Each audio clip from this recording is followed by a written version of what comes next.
This is MJ. I'm an author, I'm an artist, I'm an analyzer. You can find all my work at mjmunoz.com. Welcome to Red Panda Report Special Episode 1, where I will be discussing Episode 1, the very first episode, all the way back from 1937 of The Shadow. So, this episode is called, let me see, The Death House Rescue. It originally aired September 29, 1937. I cannot find a link to it on... I cannot find a link to who wrote it or directed it, so I like to give credits where I can. The only people I can give credits to are the actors, and I don't have them listed right now, but there's a link to all the Shadow episodes in the show notes, and you can find out who worked on what and when it aired, which is exactly what I did, and I'm providing that link for you. Also, if you have not had an opportunity to listen to The Death House Rescue and you'd like to, you can find it in the same podcast feed, since it's not duty-free. That's cigarettes at the airport. Since it's restriction-free, copyright-free, I went ahead and downloaded the episode from archive.org, and I've put it into...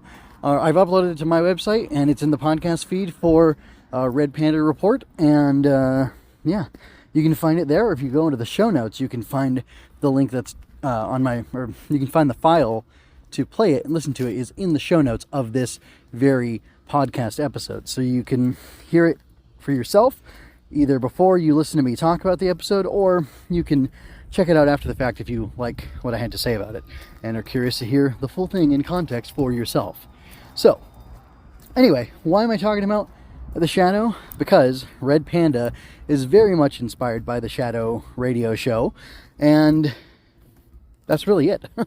I thought it would be fun to check out a few episodes of The Shadow radio show, and I thought, hey, I'm doing this Red Panda thing anyway, so why not just put them both together and do it like that. So anyway, this is the first time you're going to get this big preamble. I will do more episodes of the Red Panda Report specials where I am covering The Shadow, and in not too long I'll just be covering the Red Panda Adventures by Greg Taylor, distributed by DakotaRingTheater.com. What is it? Your source for adventure? Anyway, moving on. I'm just going to go ahead and get right into it. First of all, I'm going to start off with things that I thought were less than wonderful, things that were off in the episode.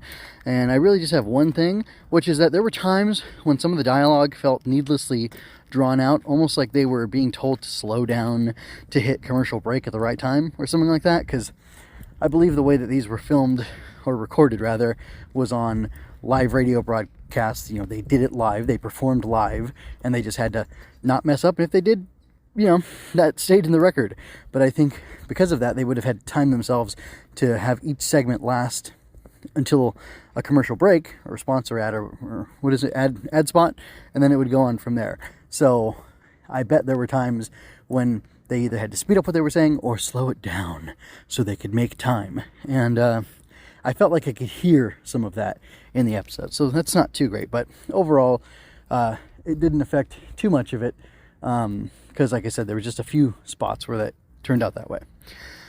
For the stuff that I really enjoyed in this episode, I've got a couple things. The Shadow has a fascinating duality to him as a character. His help to the Gordon family is utterly humanitarian, while his treatment of Lefty and Red is almost as cold and callous as how they treated Paul Gordon, who they framed for murder. He was their patsy. Lamont and Margot ensure that the Gordon family gets the financial help they need, and Paul gets his freedom, his life back. On the other hand, it seems like the Shadow relishes driving these criminals into a frenzy that leads them to put themselves in the crosshairs, literally, of the police. He gleefully turns their trap back on them. His actions are overall heroic, but there's a dark edge to it all that is part of what makes him so compelling. Next thing, Grace and Paul Gordon's dramatic struggle is a perfect start to the Shadow's adventures. The scene with them at home before Paul gets in trouble feels so personal and intimate. They are utterly sympathetic with their sick baby who could die without money for medical treatments. Paul is earnest and desperate and not sure why Grace married him. When Grace rebuffs Paul's self-effacement and insists that things will be okay, that she believes in her husband, the family's doom is made certain and the stakes are set high. It isn't the end of the world that will happen, but it's the end of one family's world. if the shadow can't overturn the death warrant placed on a simple, down-on-his-luck man. The petty criminals aren't especially bright or competent, but evil need not be to make the good suffer. Which, that's exactly what's going to happen. That's what is going on. And it's both, like, the dramatic stakes for this couple and just, like, the fly-on-the-wall, you know, silent viewer. I was going to say voyeuristic, but that's not the right phrase I'm looking for. But just, like, you feel like you're there between a couple having this real conversation. Or at least I did, listening to them. And it's just, it's very raw and very personal and close and, like, I don't know.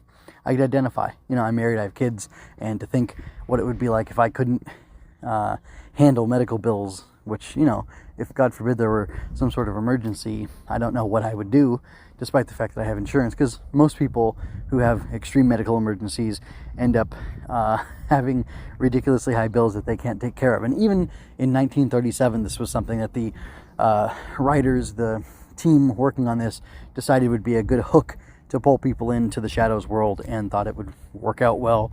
And I mean, it garnered sympathy from me even not 100 years later, but like 90 years later, or 80 something years later. So that's darn impressive, I would say.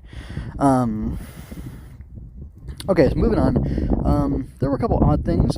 There were 5 or 6 times when people end a dramatic statement with a phrase like, "It was only a shadow," and the music. It's, you know, it's a little hokey, a little funny, but it's also cool and fun at the same time. You know, that's the name of the show. That's the name of the eponymous character. Yes, it is. It's just got like a funny ring to it, but I mean, ultimately it works, and it does feel ominous, but I don't know, it makes a shadow feel ominous and powerful and ever-present, because there are shadows all around you. Even in the day, there are shadows that loom, you know, all around. I'm out in the bright sunny day, and there are shadows from trees and plants and cars and, you know, fences and things like that. And I don't know, ascribing this power or something to something so ubiquitous is kind of interesting. Kind of lightens up the imagination and causes it to be stirred, I guess you could say. And so one other odd thing, Grace Gordon lets Margot Lane in because she says she's a friend. She thinks she's a reporter or something at first, but when she realizes she's not, and Margot says she's a friend, she just lets her in. And I find that kind of strange, because she's got, you know, a ill baby at home who needs to be protected, and her husband's not there, and she just lets some woman in. And, you know, it might be because it's 2023 and I'm a little cynical, because I've seen so much happen in the world. It just seems shocking that you would just so easily let a stranger into your home, especially when you're living in the city, and especially, you know, under the particular circumstances of her situation. It just seemed kind of odd. All right, there's some cool lore stuff that is discussed, brought up in, you know, conversation between Lamont Cranston, who is the Shadow, and Margot Lane, and I'll tell you some of the stuff I found. So, the Shadow's been at work in the city for about 5 years. It is unclear how long he and Margot Lane have been working together. It is also unclear if they are a couple or not. So, if you want to know about that, I have nothing to tell you about it. Lamont traveled around Europe and the ancient world to become the master of the mind he is now. He refers to psychology, natural magics that have been forgotten by modern man, and unnatural magics as the tools of his trade. He guards these secrets from falling into the wrong hands, in part by being the Shadow only in secret. That's called security through obscurity. That's both a tech joke and a, I don't know, etymology person joke. And I will not elaborate, because I've lost the plot already. Anyway, moving on. Not only can the Shadow cloud men's minds to make himself invisible to them, but he can seemingly alter his appearance at will. He disguised himself as one of the guards to get close enough to Gordon to see through his mind to find the clue that could save Paul Gordon. Okay, one last thing, I think. The Shadow can see other people's memories, seeing through their eyes via some form of mind-to-mind connection, which I think he refers to as a type of telepathy. He chided Gordon several times to stay focused on the day of the robbery and on those memories, because as Gordon's mind drifted to other things, it became difficult for the Shadow to see those pertinent memories, which those end up being the key to that ends up being the key to help the Shadow find the clue that will free Gordon and ultimately doom Lefty and Red. Lefty and or Red. I can't remember which one of them gets killed, but it's one and not the other. I think it's Lefty. Red was in the back seat, and I think Lefty was in the front. Anyway, that's about all I have to say. So I told you my general thoughts on the Shadow, things that I thought weren't so great, things that I thought were really good, some interesting things that I found, and some observations about the lore and the world of the Shadow that I made or found in listening to this.